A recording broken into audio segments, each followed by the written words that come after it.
Não tem grandes coisas pra arrumar. Vai ficar assim. Tá, beleza? Não, negra vai te pegar! Ai, eu já tô muito serelepe, cara. Porque eu estou animada, cara. Eu estou vivendo correria o dia inteiro, entendeu? Mudança é o que dá. Hoje a gente vai falar sobre a exploração do lado sombrio na psicologia analítica de Carl Jung, onde é um dos caminhos mais profundos para o autoconhecimento. Porque para Jung, a jornada de individuação, que se trata de tornar-se quem você realmente é, exige um confronto direto com aquilo que você esconde e que a gente acaba escondendo de nós mesmos. E eu falo muito sobre individuação. Eu tenho um podcast que trata de individuação, inclusive vai estar saindo episódio novo, cara. Eu estou me desdobrando para conseguir criar esses conteúdos em meio a essa mudança e em meio aos atendimentos que eu estou atendendo agora, para quem não sabe. Então tá corrido, entendeu? E eu tô gravando as aulas também. Então tem muita coisa acontecendo. Putz. Eu sou Amanda, sou escritora e psicanalista. E aqui é um espaço, né, de pensamentos pensantes. E aqui é onde eu transformo aí observação em conteúdo, né, e discussões profundas sobre o comportamento humano, porque é uma questão que me fascina muito. Eu me considero uma voyeur de pessoas, realmente, assim, eu gosto muito de ver as pessoas vivendo a vidinha delas, no mundinho delas, fazendo as coisinhas de pessoinhas bonitinhas, entendeu? E eu estou bem agitada, então vai ser um vídeo diferenciado, assim. Eu vou tentar não ficar com um tom de aula, entendeu? Porque eu tenho gravado muitas aulas, então às vezes eu acabo entrando nesse espírito didático. E os últimos vídeos foram meio que aulas. E, cara, vai ser vídeos e vídeos, tá? São camadas e camadas. Eu não posso prometer um jeito só de me expressar, mas eu vou tentar trazer o conteúdo de qualquer forma, entendeu? Vai ter vídeos que vão ser mais sérios, mais diretos, mais aula, e vai ter vídeos que vai ser só doideiras. Eu estou doida da cabecinha. Muita coisa acontecendo, né? Então, eu vou transparecer isso no vídeo, vai acabar acontecendo. Peraí que eu já volto. No meu podcast, o convite é pra gente explorar juntos os medos, os vínculos e o processo de individuação. E com o apoio nessa jornada, o projeto Prisma, que eu também criei lá, eu forneço essas aulas para ajudar a nomear o que a gente sente, para integrar essas partes em nós. Se você busca um lugar seguro para sua fala e para o seu próprio autoconhecimento, eu convido você a preencher o formulário para uma análise comigo. Os links estão na descrição. O ego não é a totalidade do ser, mas ele é como se fosse um comandante da nossa mente consciente. Ele é responsável pela nossa identidade, pela nossa memória e pela sensação de continuidade do tempo.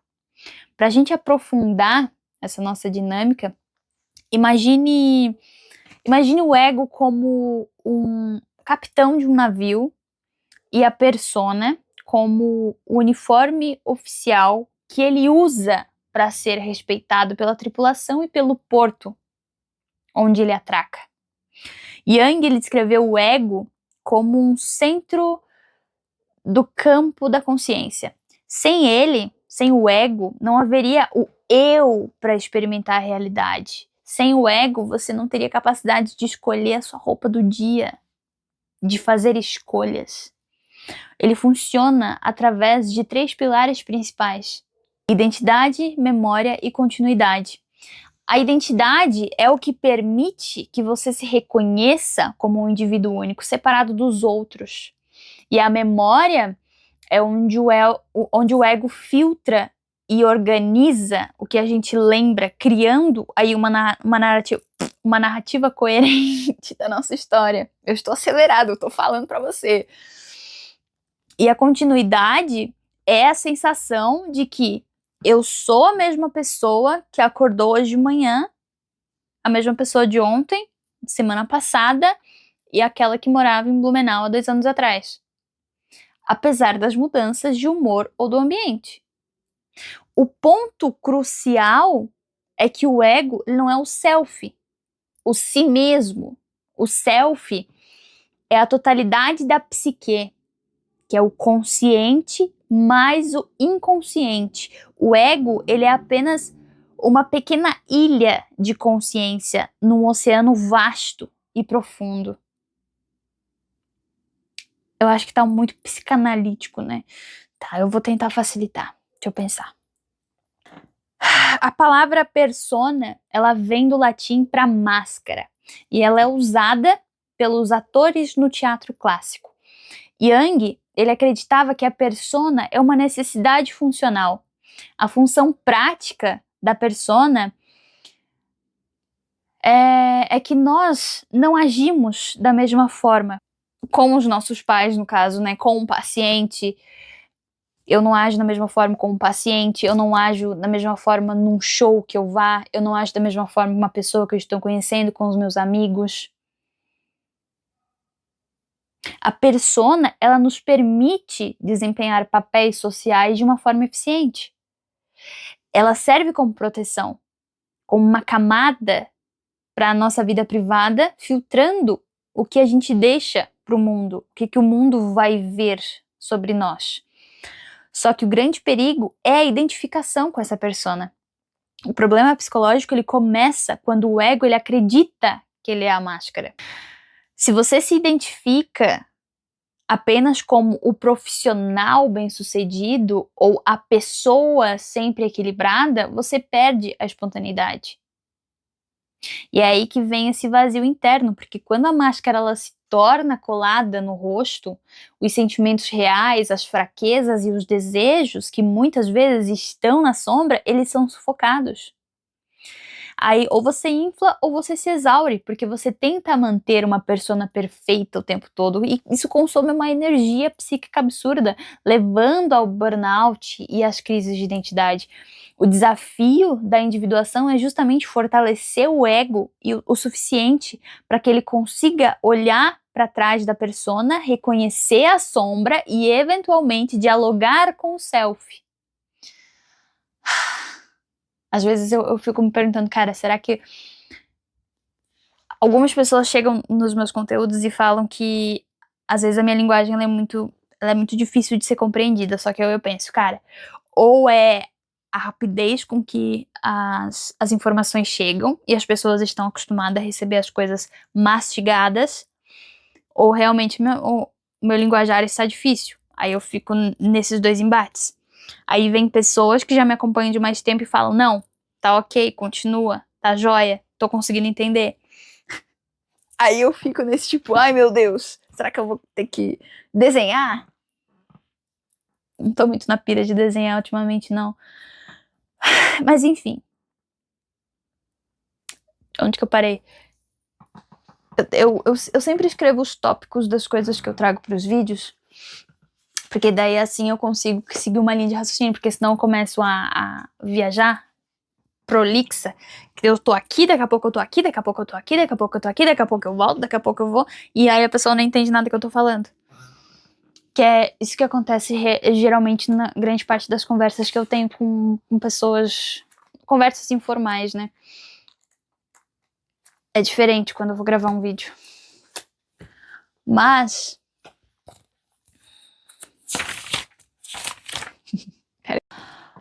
basicamente é como se o ego ele precisasse entender que ele é o ator e ele não é o personagem que ele interpreta no palco no mundo, entende? Embora o id, o ego e o superego sejam conceitos de Freud, que é a base da psicanálise clássica, eles dialogam constantemente com os conceitos junguianos que a gente estava explorando sobre sombra e tal. Individuação é junguiano, entendeu? E pra gente conseguir entender essa tríade antes que a gente continue, imagine uma carruagem em movimento. O id é como se ele fosse o cavalo. Ele é a força motriz, instintiva, bruta. O cavalo, ele só quer correr. Ele só quer comer, ele só quer satisfazer os seus desejos imediatos, sem se importar com as cercas ou com as estradas. O ego é como se ele fosse o cocheiro, é quem segura as rédeas. Ele precisa olhar para a estrada, ele precisa olhar para a realidade. Ele precisa ouvir o dono da carruagem e decidir para onde que vai de forma segura. E o superego é o dono da carruagem, é o código de conduta, é o conjunto de regras e ideias. Ele diz ao cocheiro: nós não podemos passar por aqui. É contra a etiqueta. Ou ele pode dizer: precisamos ser melhores passageiros possíveis. E como que a gente identifica o desequilíbrio no nosso dia a dia? Porque isso é o que acaba interferindo muitas vezes. E você vai entender o porquê. Porque o equilíbrio, ele reside na capacidade do ego de mediar os desejos do id e as exigências do superego. Então, assim, o id, superego e o ego está bem aqui no meio, entendeu? Então, ele fica entre os dois ali. Quando um deles domina, as manifestações são muito claras. Porque o ego, ele não consegue conter os impulsos quando ele está com o id em excesso, o cavalo que domina, a força motriz que domina. Então você fica impulsivo. Impulsividade extrema busca por prazer imediato sem medir consequências, gastos compulsivos, excessos alimentares, raiva explosiva, dificuldade em seguir regras ou de manter compromissos a longo prazo. E o sentimento vem dessa gratificação momentânea seguida do caos. O superego, quando ele está em excesso, que é esse código de conduta que domina, ele vive sob o peso da moralidade inalcançável. Perfeccionismo paralisante, autoculpabilização constante, repressão de desejos naturais, sensação de que nunca é o suficiente e uma postura extremamente julgadora, tanto consigo quanto com os outros. Então tem aquele sentimento de culpa crônica, aquele sentimento de ansiedade. Já o ego, quando ele está fragilizado, ele é como se o cocheiro ele estivesse exausto, ele não consegue mediar esses dois. Aí vira uma indecisão crônica, a sensação de estar perdido na vida, de ser facilmente influenciado por opiniões externas e ser constantemente atropelado por emoções intensas dos dois lados. Mas como que você busca o equilíbrio nesses casos? Porque é o que há, né, da nossa vida, é a gente buscar o caminho do meio. Equilibrar essas forças não se trata de eliminar o id ou de, sei lá, eliminar o superego, mas é de fortalecer esse ego para que ele seja um mediador justo. Você não elimina o ego. Você nem cogita eliminar esse ego. É necessário, então, fortalecer a autoobservação, esse observador consciente que nós temos. Como, né? No dia a dia, quando você sentir uma reação forte, dá para você se perguntar se isso é um desejo impulsivo do id ou uma regra que eu herdei e eu estou seguindo sem questionar, o superego. Geralmente, nos meus atendimentos, com algumas sessões, eu gosto de identificar mais ou menos, para ter um mapazinho assim, identificar qual desses três há um desequilíbrio ali, sabe? Para que eu consiga entender melhor e consiga observar e analisar outras questões.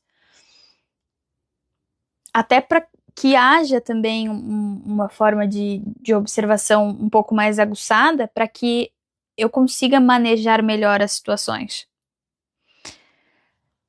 Ainda se tratando da questão do ego, de fortalecer esse ego com a autoobservação, ao invés da gente reprimir esse id, o ego saudável, ele diz para esse id: eu entendo que você quer isso agora. mas vamos esperar até o momento apropriado.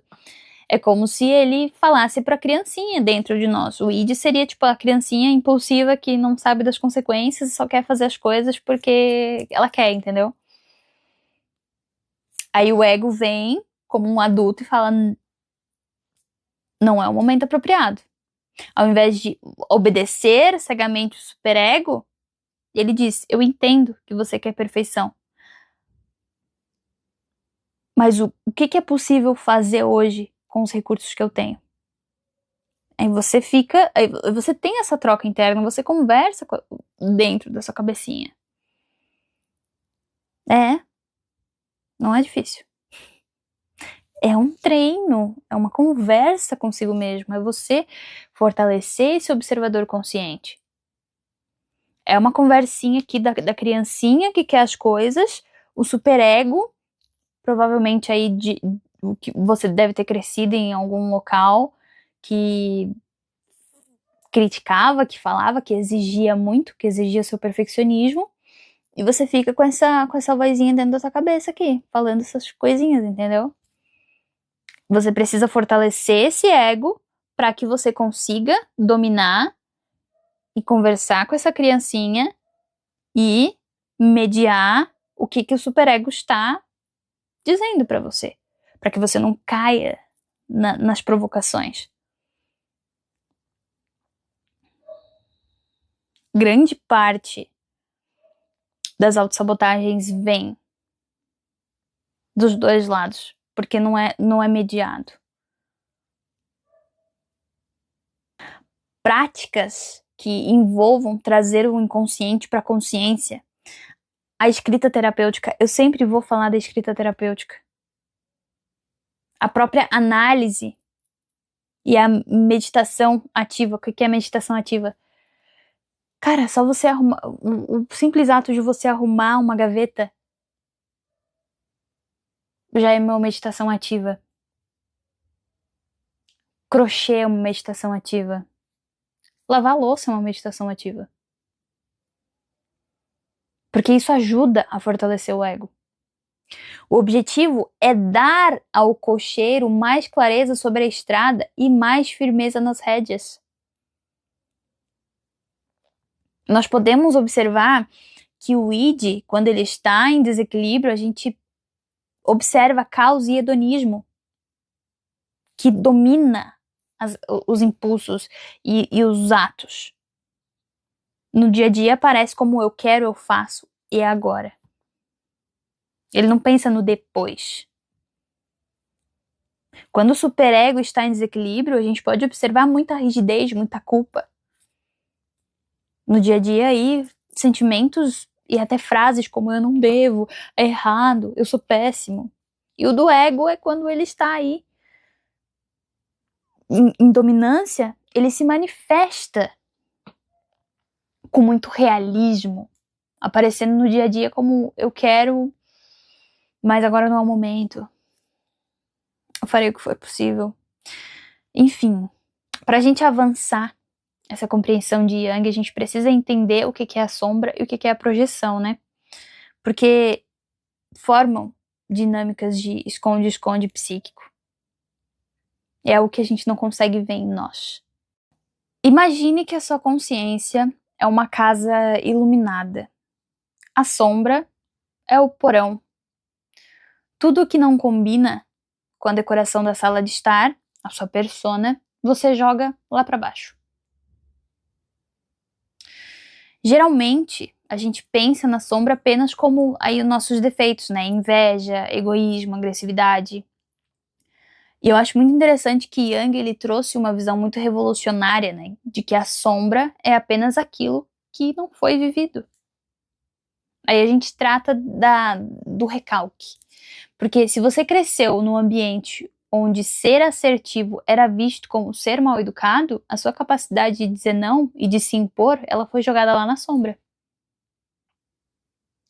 Muitas vezes, enterrados junto com esses defeitos, estão talentos.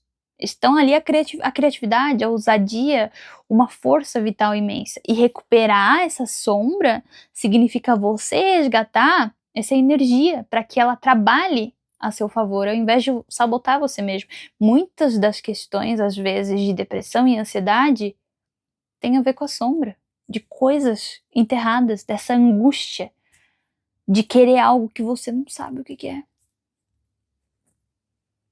Como a sombra é, por definição, inconsciente, o ego ele não consegue olhar para ela diretamente no espelho. Então a psique, ela usa um pequeno truque, ela projeta esses conteúdos para fora. E é aí que você começa a autoobservação. Sabe aquela pessoa que você mal conhece, mas que te causa uma irritação profunda e inexplicável? Ou até aquele comportamento alheio que te faz querer dar um sermão? É uma pista, porque o segredo para você identificar uma projeção é a intensidade emocional. Se a sua reação é desproporcional ao fato, tem uma sombra ali. Por exemplo, se alguém que reprime a sua própria ambição pode sentir um desprezo visceral por pessoas que buscam sucesso e buscam poder, chamando-as de gananciosa, quando no fundo é o seu próprio desejo de crescer que está clamando por atenção debaixo do pano. Eu poderia citar vários outros exemplos, mas esse é um dos mais comuns. Yang, ele propõe que os outros são os nossos melhores instrumentos de autoconhecimento. É você observar por que isso te incomoda tanto. E quando você faz a retirada dessa projeção, é quando você pensa onde eu ajo assim, mesmo que de forma sutil ou só em pensamento. E você integrar isso. Porque quando você aceita que você também possui aquela característica, a carga emocional negativa sobre o outro, ela diminui drasticamente. E até uma curiosidade, porque a projeção, ela também acontece com coisas boas. Quando a gente admira excessivamente alguém, ou até uma idolatria, a gente pode estar projetando o nosso próprio potencial. Esse ouro que a gente não teve coragem de assumir. Afinal, damos o que temos, né? Se o que temos dentro de nós é um porão cheio de conteúdos desconhecidos e reprimidos, é isso que a gente acaba oferecendo para o mundo, e muitas vezes de forma torta ou de forma explosiva. O confronto com a sombra é o momento em que a gente para de fugir do que nos assusta em nós mesmos. É você tornar essa escuridão consciente. E a frase de Yang sobre não imaginar figuras de luz é um alerta sobre a espiritualidade superficial ou até o otimismo tóxico. A ilusão da luz é tentar ser apenas bom ou apenas positivo, sem você olhar para a própria raiva, para a própria inveja, para o próprio egoísmo e criar uma santidade artificial. A verdadeira iluminação não vem de você ler frases motivacionais, mas de você descer para o porão e iluminar os cantos escuros. É você admitir, sim, eu sinto inveja. E quando você admite, você retira o poder que esse segredo tinha sobre você. Quando a gente finge que a sombra ela não existe, ela não desaparece. Ela se torna autônoma. Yang ele explica que conteúdos reprimidos ganham uma carga energética própria. Sabe aquela pessoa que é sempre calma e de repente por um motivo banal tem um ataque de fúria assustador? Isso é a sombra possuindo o ego. A sombra, quando não integrada, ela se manifesta em vícios, se manifesta em autossabotagem, em depressão sem causa aparente, em comportamento que nos fazem dizer depois: eu não sei o que deu em mim, eu não era eu mesmo, eu não me reconheço. Na verdade era você sim, a parte de você que você tentou trancar. É o monstro, tipo o incrível Hulk, tá ligado? E o ponto onde a maioria das pessoas acaba se confundindo é que integração não é você passar a agir de forma má, mas é de você aceitar a existência da força.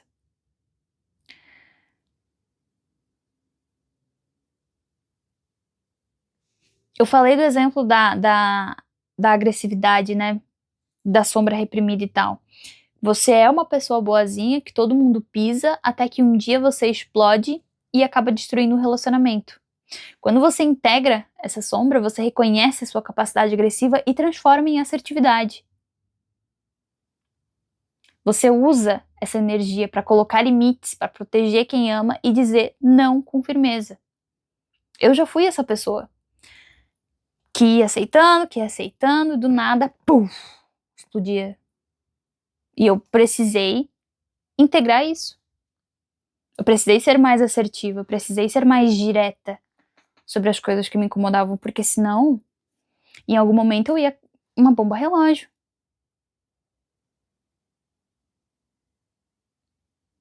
Quando você integra essa sombra, você deixa de ser um fragmento perfeito para se tornar um ser humano inteiro. Isso traz uma paz profunda, porque você para de gastar energia tentando esconder partes de si mesmo. A pessoa que integrou a sua sombra, ela é muito mais difícil de ser manipulada ou de ser abalada, porque ela reconhece os seus próprios demônios pelo nome. Quando alguém tenta ofendê-la, ou quando a vida fica difícil, ela não entra em colapso, porque ela já lidou com o pior de si mesmo no ali no confronto interno. Ou seja, reconhecer é você ver a projeção nos outros. Aceitar é admitir que aquilo faz parte da sua natureza humana. Afinal, se você reconhece no outro, é porque tem alguma coisa em você que te ajuda a reconhecer no outro.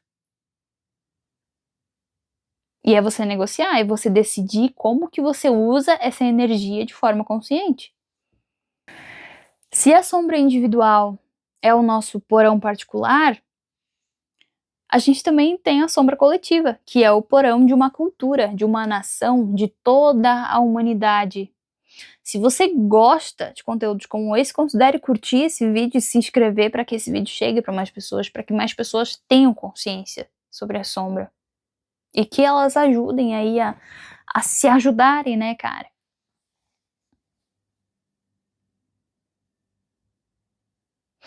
A sombra coletiva, o mal no nós, ela ocorre quando o grupo de pessoas compartilham os mesmos recalques, os mesmos medos. Como assim?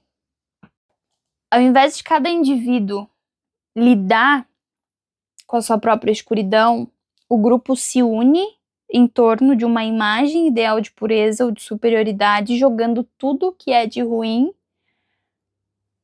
para fora das suas fronteiras. E é aí que se cria um bode expiatório. E eu diria que esse é um dos mecanismos mais perigosos da sombra coletiva. Para não admitir que o grupo possui falhas, violência ou até corrupção, projeta-se essas qualidades em outro grupo, em outra religião, em outra etnia, em outro partido político, em outro país. E a gente vê fenômenos em massa. E Jung observou isso de perto durante grandes guerras. Quando a sombra coletiva assume o controle, indivíduos que sozinhos seriam incapazes de fazer mal a uma mosca tornam-se capazes de atrocidades, pois sentem que estão lutando pelo bem contra o mal encarnado no outro. E é aí que a gente vê preconceitos sistêmicos. O racismo, a xenofobia e até o machismo são alimentados por sombras coletivas. O próprio movimento Red Pill. O grupo dominante projeta a sua própria insegurança ou os instintos não integrados no grupo dominado, justificando assim a perseguição. A dinâmica entre essas instâncias é que define a nossa saúde mental e social. O ego, ele é o filtro. Por que eu digo que é importante a gente ter o fortalecimento do ego? O ego, ele tem a função de manter a luz acesa para que a gente possa navegar no mundo real, tomar decisões e ter uma identidade. Sem um ego forte, a gente seria engolido pelo inconsciente. A sombra, ela é como se fosse o armazém.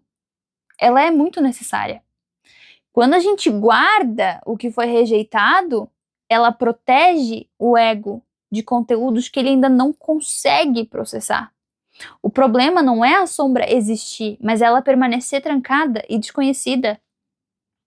E a integração, que seria a alquimia, é o ato de coragem de abrir a porta do armazém, trazer o inconsciente para a luz. Você não vai virar a sombra, mas você vai dominar a sombra. Você vai transmutar isso. A energia que antes era usada para esconder o lixo, agora é usada para construir uma vida autêntica. E por que isso importa, né? A gente vive em uma era de grandes polarizações. Polarização é uma manifestação clássica de sombras coletivas projetadas em redes sociais, principalmente.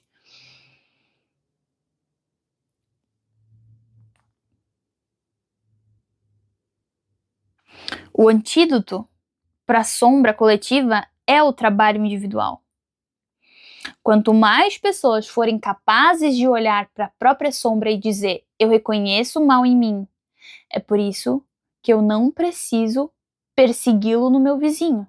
Por isso que eu não preciso apontar o dedinho para fulano e julgar fulano porque fulano é assim, assim, assado.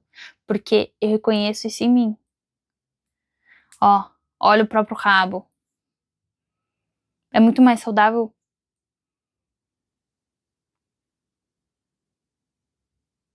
Yang, ele já dizia, né? Até que você torne o inconsciente consciente, ele direcionará sua vida e você chamará de destino. Não adianta você querer amar o próximo se você não ama você mesmo. Não adianta você querer fazer o bem se você não faz bem nem pra si mesmo. Melhore.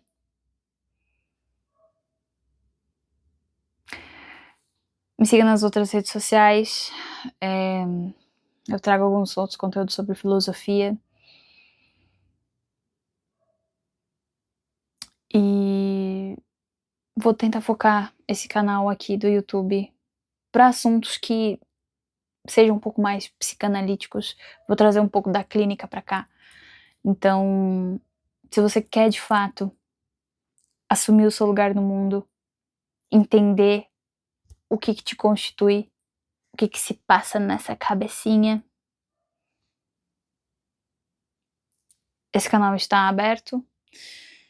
E eu não vou deixar de gravar vídeo, independente dos independentes. Os links estão na descrição. Caso você queira uma análise, os links estão na descrição. Até o próximo vídeo. E se fez sentido, comenta. E a gente se vê no próximo vídeo. Tchau.